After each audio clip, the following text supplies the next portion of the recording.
Hello guys and welcome back to the SNS channel. Today we're going to be unboxing and reviewing the Razer BlackWidow Chroma V2 gaming mechanical keyboard. So without any further ado, let's get into the box.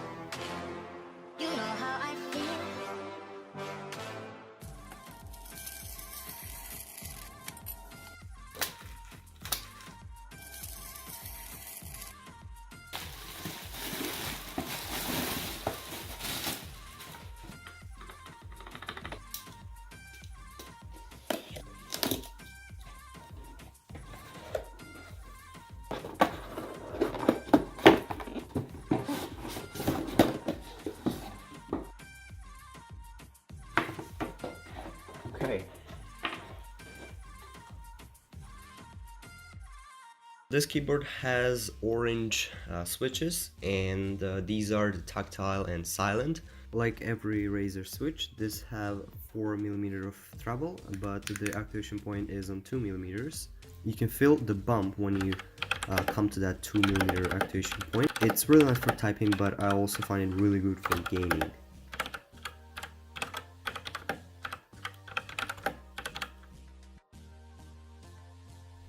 The keys on this keyboard are amazing. You can't see the roughness of plastic, they're completely smooth and also a little bit soft to the touch, so I really do like how they feel. Speaking of keys, font is also very important, and font on this keyboard is really good. Letters are thin and they're really equally lighted up.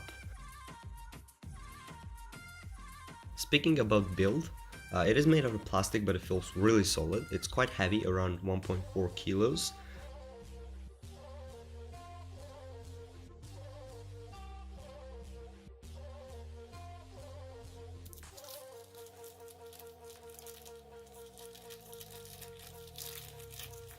Now let's talk about the wrist rest. So this is probably the most comfortable wrist rest I ever tried. It's made out of this soft material that feels a little bit like a leather, but I'm not sure is it a real leather or a fake one. It has this kind of smooshy feeling, and you can tell it's really soft. So it's really comfy to just push it and it will attach to its place.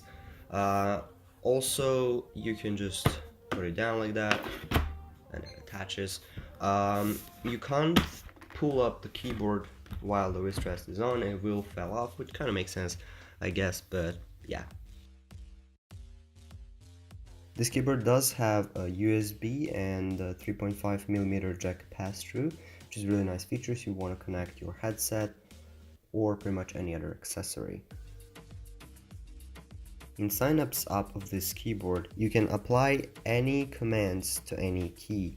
So for example, you can make your control key launch some program. But instead of using those important keys, Razer added these 5 macro keys that you can use for this purpose. You can specify them to do any kind of a shortcut or an actual macro. And if you don't know what the macro is, that's basically a chain of different commands. So you can make a macro, type out your email address. Also, you can make a macro key act as a copy, paste, or such a command. Those are very useful, and also when you pair them with the different profiles that can be activated when you enter a certain application, this keyboard really starts to shine. So for RGB effects, you have several. Breathing is the first one. Second one is fire. Then you have this kind of reactive one, so when you type, the letters light up and then slowly fades away. You also have this spectrum, basically lights goes through all the colors, which is kind of fun. Then also this one picks randomly a button and then light it up. It can also be a two-colored. Then this is the standard rainbow, go through, wave, whatever. This is more of the popular ones. And we also have this kind of a ripple. Basically you press and then you have that kind of wave that goes around. Very interesting when you type. And also you can do a custom. So basically you can make any key light in any color. You can make your custom effects. So that's a really cool thing. Also, there's this thing called a gaming mode. When you enable it, you'll see this game icon light up, and this will basically lock the Windows key, Alt F4 and Alt Tab, but you can customize which of these you want them to lock. And now for the final question, does it worth 160 bucks? Well, what are you getting is a nice high-end gaming keyboard with the switches that are good not just for gaming but also typing, with stress that is really soft and comfy that will reduce the hand pain. And also you're getting macros, shortcuts, and a lot of RGB effects. So does it worth that money? Well, that's on you to decide. Hope you enjoy and see you in the next one. Bye.